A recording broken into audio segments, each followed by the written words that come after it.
Hi, my name is Celine and welcome to my channel. Today I am doing my video in which I'll review my experience doing 75 hard.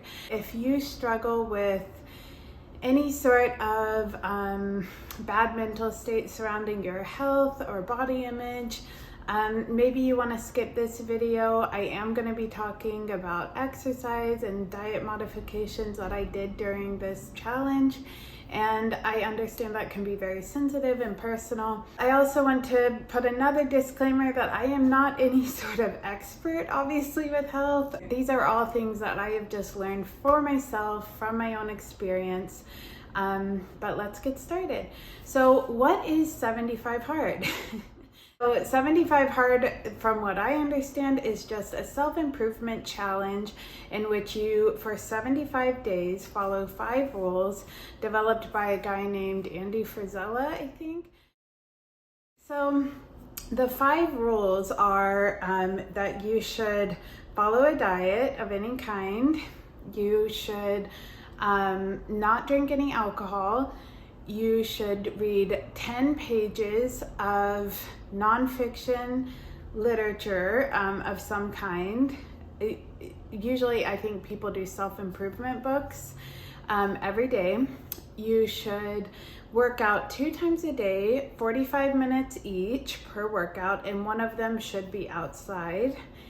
And the last one is drink a gallon of water every day. Those are the 5 rules. Now, if you have been on the 75 hard Reddit, like I have, or if you have been on other, online discussion places where people are talking about this challenge, you might know that people are very, very strict with these rules. I'm gonna be very honest about every thing I altered within the rules. So I just did what works for me. So I set my own boundaries of the rules, and within those boundaries that I set for myself, I did not wiggle at all.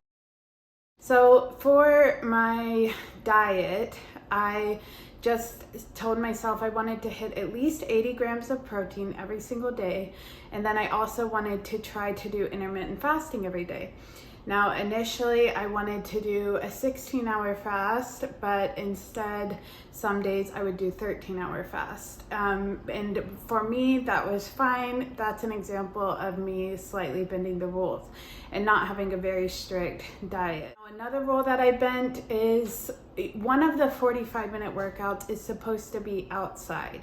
And I live in Buffalo, New York. It's just now warming up. It's finally almost spring. But for the bulk of the time I was doing 75 hard, it was winter time. But there were some days where it was too either dangerous or just unpleasant to be outside. And so for those, I would work out in the gym or inside. For my workouts, you are supposed to separate the 2 45-minute workouts. And according to some people on Reddit that I've seen, you're supposed to separate them with 3 hours at least between them. So I not only did not separate them with 3 hours, I often just combined them as I wanted, often looking like 30 minutes in the morning, an hour in the evening, or vice versa. I think it's very important to note that I never once skipped even a minute of the workout time I was supposed to do every day. All the other rules I followed to a T.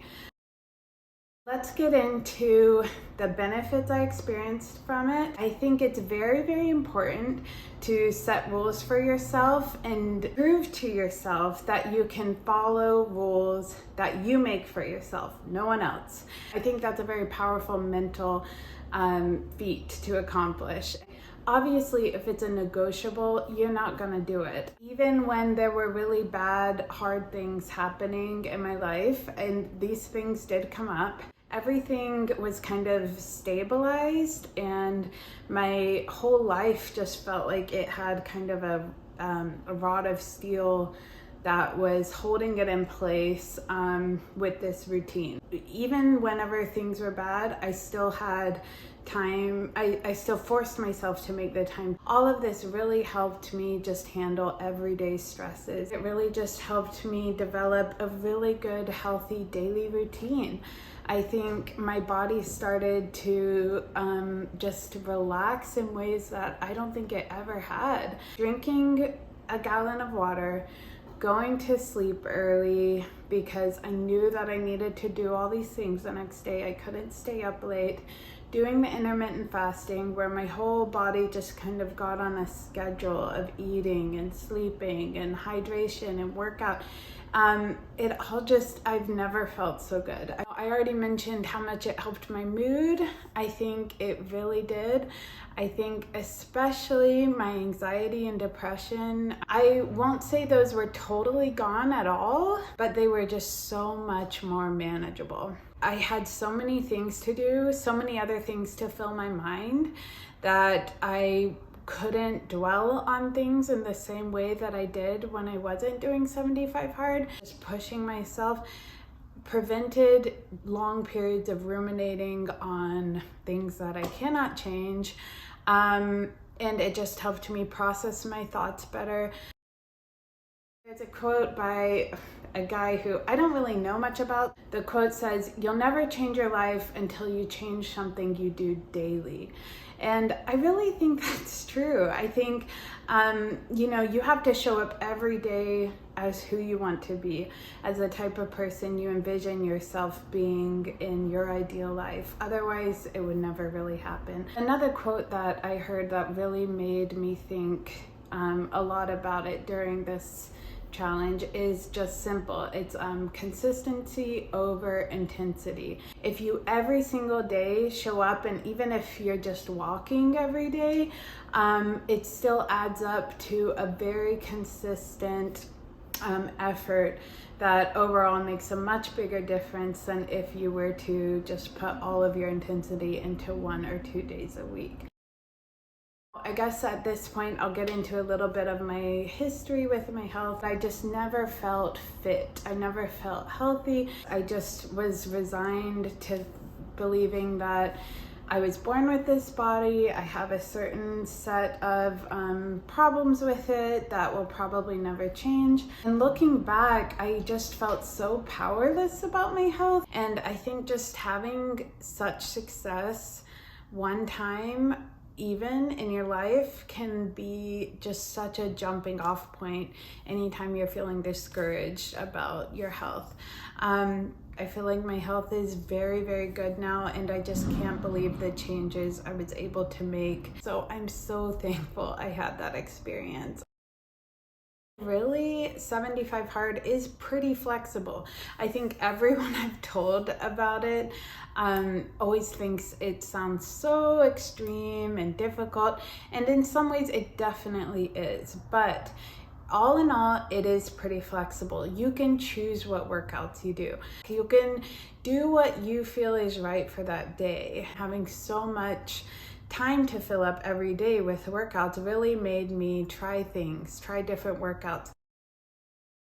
Now I want to talk about some tips that I have for you if you are interested in doing 75 hard.